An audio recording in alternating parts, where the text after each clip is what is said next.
Welcome to The Scoop. I'm Diego Cordovez.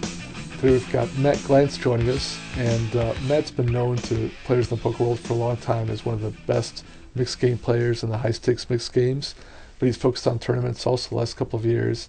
He already has amassed over $4 million in lifetime winnings.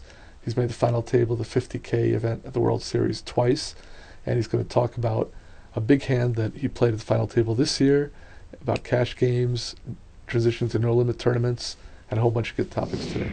So most recently you made a great run in the 50K Players Championship, and obviously this is an event made for you as a great mixed game player. Final table is all no limit, so if it had been mixed games, maybe it would have been a different outcome. You went really deep. But one hand that really interested me was a no-limit hand that you were involved in with Phil Hellmuth and with Min Lee, because I read an article where you said that at the time, the way Phil played the hand really surprised you, and your initial reaction was that it was an error, but then you really thought about it and kind of came to a different conclusion. So the hand itself is fascinating. So if you don't mind, how did the hand play out, and what were your feelings at the time and then in retrospect? So down to 5 in the 50K Players Championship. It was a good hand, a pretty interesting hand that involved Ming Lai, myself, and Phil Hellmuth. The effective stacks were 40 blinds deep. Myself and Ming both had about 40 blinds, and Hellmuth, I think, had about 70 blinds or 80 blinds. He was a little bit deeper. The hand started out, we're five-handed. Ming raised under the gun. He opened about to 130K. Blinds were 30-60, so a little bit more than a min raise. I'm in second position. I flatted with Jack-10 of hearts, 40 blinds deep. I don't really see a point in 3-betting him. He's pretty tight, especially under the gun. He's not much of a no-limit player. He's more of a mixed game player, so his range is pretty narrow. There's really no value for 3-betting here. So, and in my hands has too much value post-flop to not see a flop. So I flat there. And Ming you've played with in cash games quite a bit, so Ming, you're familiar with each other. Very familiar with Ming. Not so familiar with his no-limit game because he doesn't really play no-limit. And he's not really familiar with his no-limit game. He'll be the first one to tell you. Right. So anyway, Hellmuth's in the small blind and he flats behind.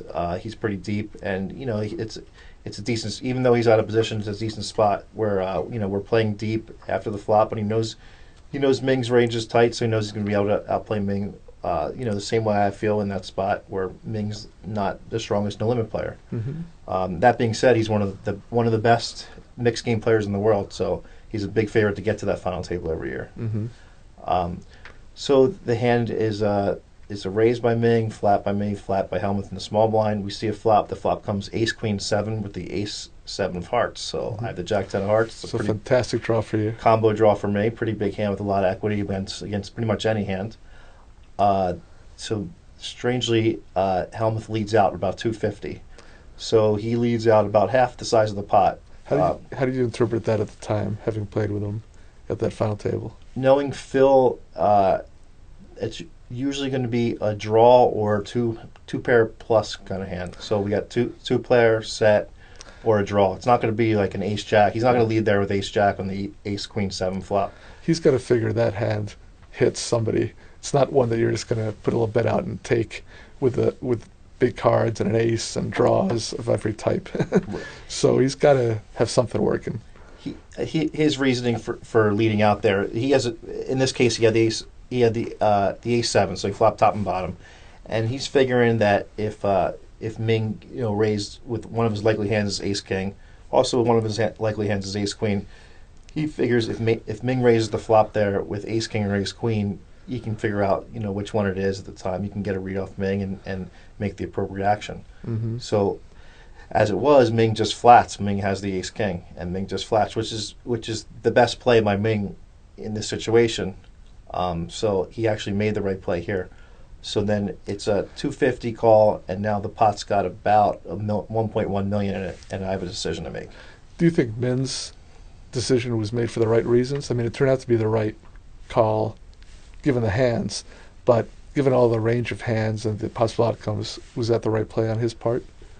It was the right play. The reason is you only have to go into Ming's head to find out what the reason was. So it's hard to say. He may have been waiting to see how the action develops, or on the other hand, he may just know something or have some read that we don't. Who It's knows? possible. I think it's just that he has top pair, top picker, and he's a limit player, and he knows he can't fold in that spot, so he doesn't feel the need to raise. He might be waiting to see that no draw comes on the turn before putting the money in. That would be the most likely scenario from his perspective. Okay. So we have 1.1 million in the pot, and I have a stack of about 2.4 million left. So I have a decision to make here. I could flat to see a turn, put in 250, and save myself. I'll have 2.1 behind to see the turn, or I could raise, hope to take it down, or I could shove and hope to take it down. My hand has so much equity against so many of these hands. I think Phil's going to be folding a lot here because Phil does not want to gamble in this tournament. He feels like he has a big edge over the four remaining players in No Limit. Rightly or wrongly, he feels like he has a big edge. So he's going to be much less likely to gamble.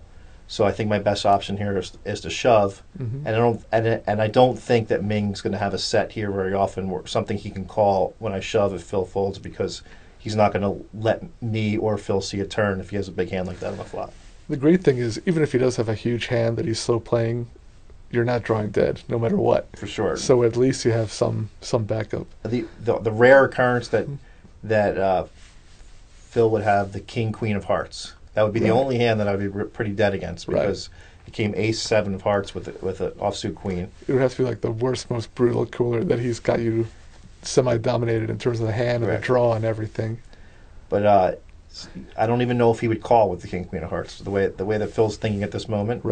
And it goes to show he folds the ace seven here. So that's the interesting part of the hand. So from Phil's perspective, he's looking at the hand saying Ming called. So he thinks Ming either has a flush draw or an ace. The way the hand played, Ming called with me behind him, and he's thinking when I flatted Ming pre-flop, Phil's thinking I either have aces or sevens, or ace queen. Or a draw. He doesn't think I ever have queens. I'm probably not going to flat queens with the stack size there, but I could flat aces.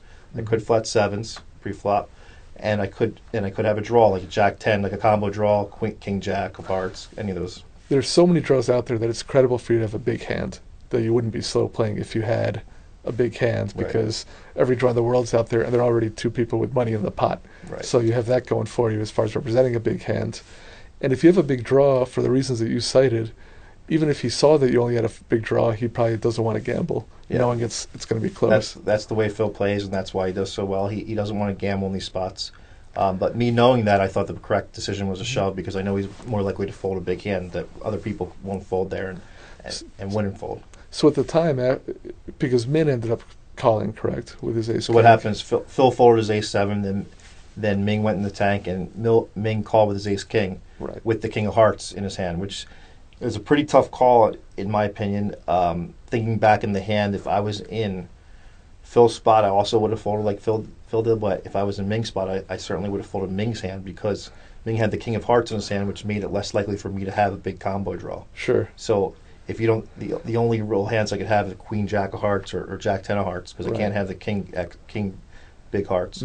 So if you take out card removal and the hands I could have, it's much more likely I have aces, sevens, or ace queens, which Ming's in real bad shape against those hands. Yeah, absolutely.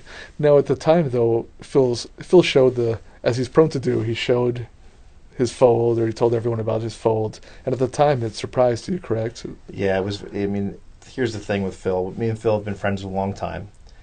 Phil's a very good guy. He doesn't have a mean bone in his body. He has nothing malicious, but sometimes he can't help himself. He does things that aren't good at the table that he can't help himself, and this is one of those situations.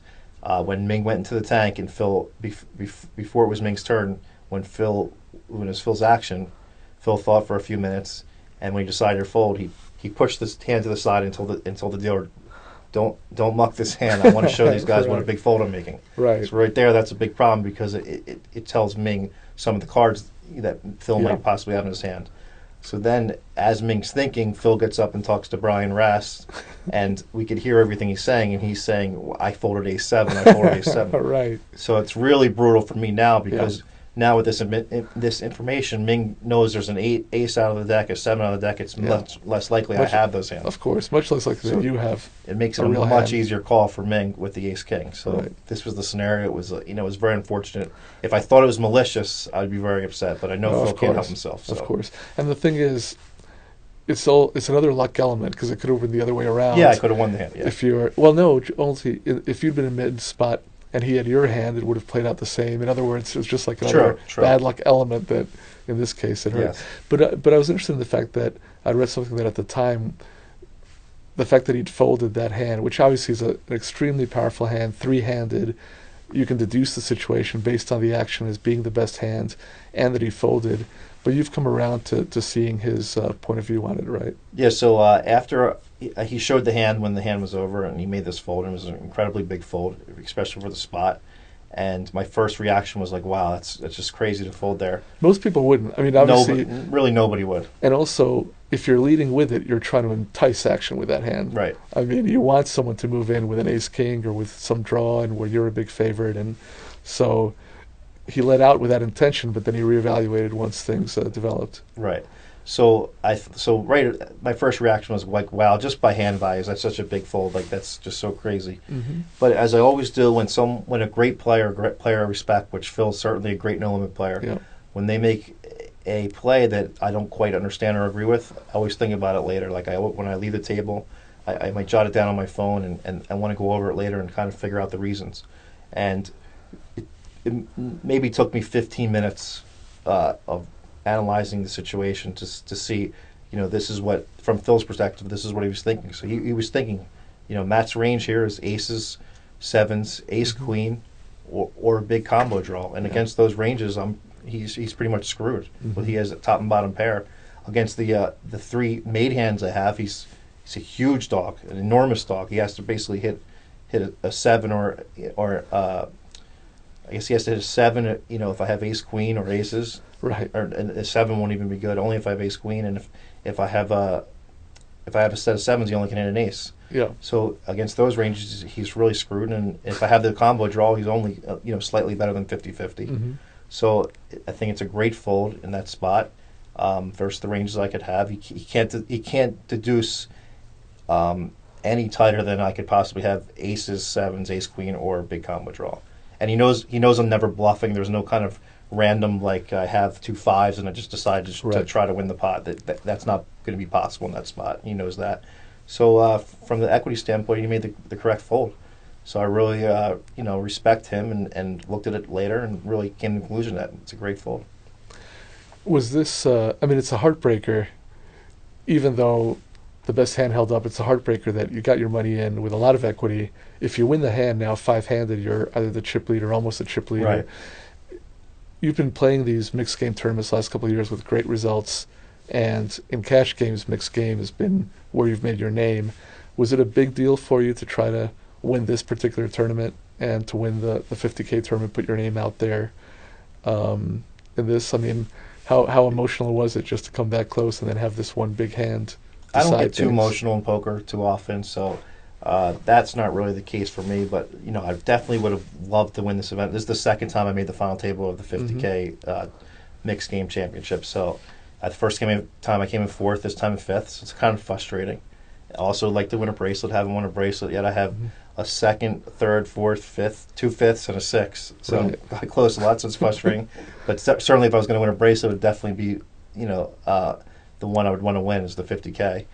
I'll be back. I'll probably be back at the final table this coming year or the next year. I have a lot of confidence. Mm-hmm.